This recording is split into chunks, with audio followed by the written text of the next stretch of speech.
IVM.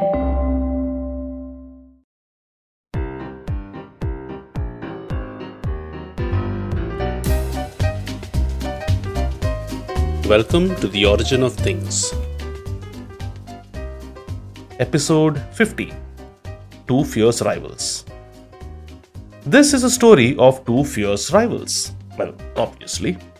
And one of the most enduring products of our time. You know these companies. Oh, you know them well. They are fierce rivals. The truth is, they actually kind of helped each other out more than you realize.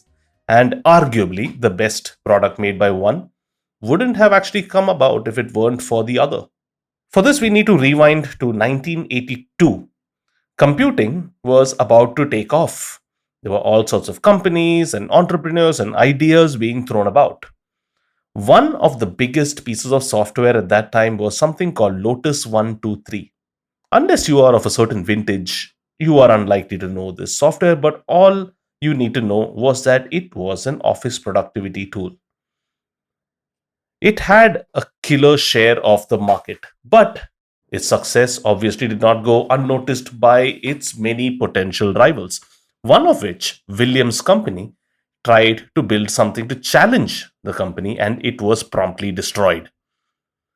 But when they went back to the drawing board, a small tweak later, they realized they had a product that was much faster and much better. William knew that his company had a killer idea with that tweak, but he knew it wasn't enough. It would not be enough to challenge the hegemony of Lotus 123. You see, till now, computing was very rudimentary, or rather, on a very rudimentary interface. It's quite different from the slick screens that we see today. However, one of Williams' rival companies developed a system which made computing much easier to use with a slick interface. So William took a gamble and he made his tool, yes, that same killer tool, exclusively for his rival company, believing that their killer interface, along with William's killer product, would lead to something that would create magic. Well, and it did. It still endures 4 decades later. In fact, one of the employees working for William would say that this brought software from PhD thesis mode into something that the average person could use. End quote. And of course, today, both companies, Williams' company and the company that he partnered with, are both giants in their own rights. And ironically, they both kind of owe it to each other, thanks to the start. But it wasn't just then. Fast forward a decade later, and the companies were actually in quite different situations. While Williams' company had continued its organic upwards growth, the other company didn't do as well and at one point of time was staring down the barrel financially speaking. What did William do? Well, he could have crushed his rival, but no, he actually bailed them out. That's right. He actually bought $150 million worth of shares from the other company, which actually kind of rescued it and put it on another path. Why this altruism?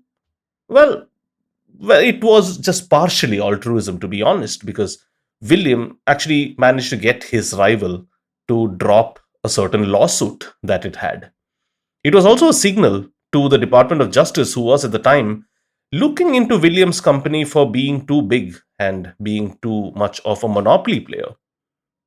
So, whether it was pure business or whether the motivation was something more human and a little more touching, these were two companies who are more intertwined with each other than each of them would like to actually admit, especially in the many ads that each made disparaging the other.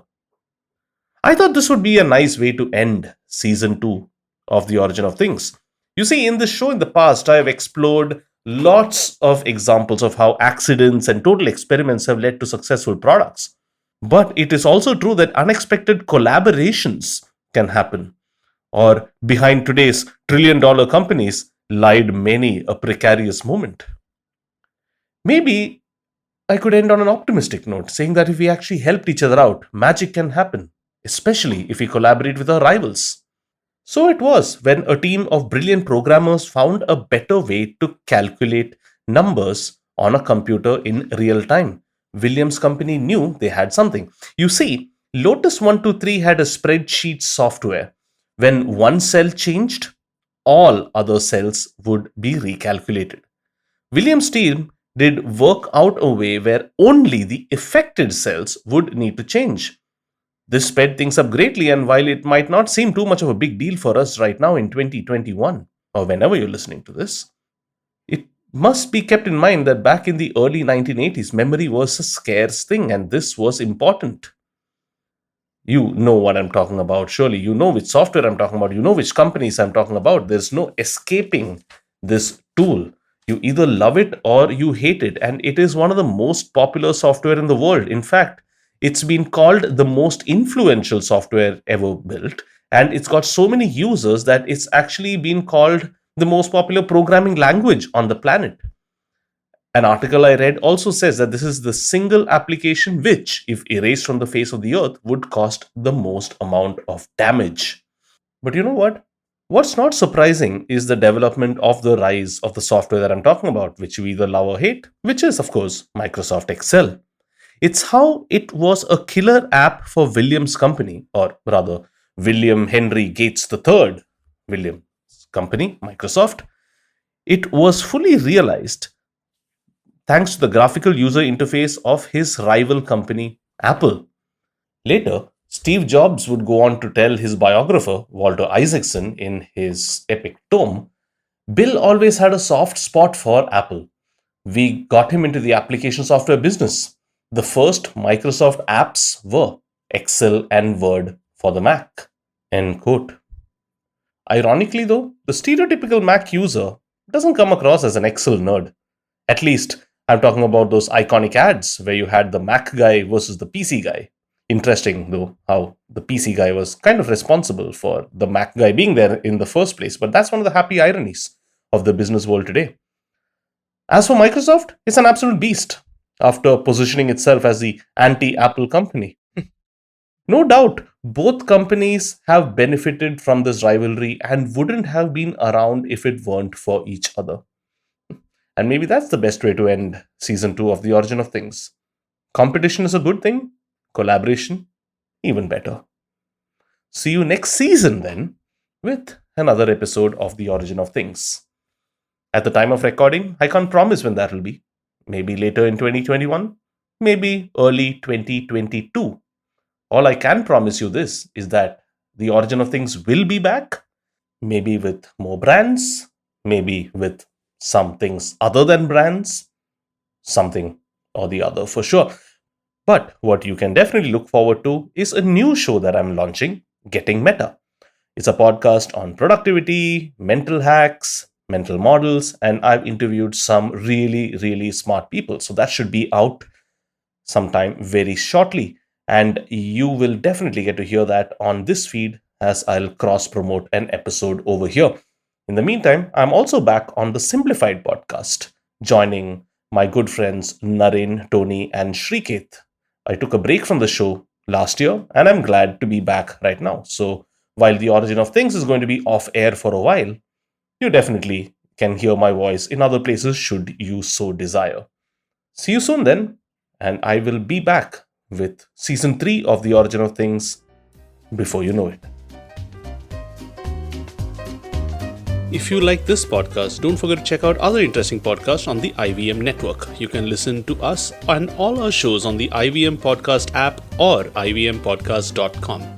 You can also follow us on social media. We are at IVM Podcast on Twitter and Instagram. If you want to reach out to me, that's Chuck_Gopal on Twitter and Chuck of All Trades on Instagram. All links in the show notes of this episode. See you next week. I hope you enjoyed that show. If you aren't following us on social media, please do. We're IVM Podcast on Twitter, Facebook, and Instagram. We'd like to thank the sponsors on the network this week, Siet Tires and the Whole Truth Foods. We really appreciate your support. So, on Cyrus Says, Sagarika Ghosh, journalist, columnist, author, discusses books she has written, her experiences from reporting about the Babri Masjid demolition back in the day, and the upcoming state election. Cyrus also had a great episode with Devdutt Patnaik last week. Do check that out. Chuck narrates an interesting story about a company that shared its virtual expertise with other companies and empowered the virtual world. No, we're not going to tell you what the brand is, but go check out The Origin of Things. And Chuck also came back on Simplified this week from episode 200 onwards. He's back. Go check that out if you haven't had a chance to do so far. The habit coach Ashton was joined by Sapna Gopalakrishnan, his co-trekker on Mount Kilimanjaro. They recollect the trek's memories and Sapna talks about the challenges she faced. On All Things Policy, Rachit Sheth talks to Sarthak Pradhan about Delhi's water crisis. This is due to the pollution of its major water source, the river Yamuna, and he discusses the case against the state of Haryana. We had Manish Dangi, Chief Investment Officer of the Aditya Birla Sun Life Mutual Fund, on Paisa Vaisa with Anupam Gupta. They discussed India's financial report card with reference to the past decade, the hits and misses, and what the future of investing is going to look like. And with that, we hope to see you again next week. Whether you're an established sports person or a budding one, or simply a sports enthusiast, join us, Tanvi and Shlok. We are two passionate pro badminton players talking policy, mindset and everything sport. So tune in to the Millennial Athlete every Monday. Only on the IVM Podcast Network. Trust us, it's gonna be lit.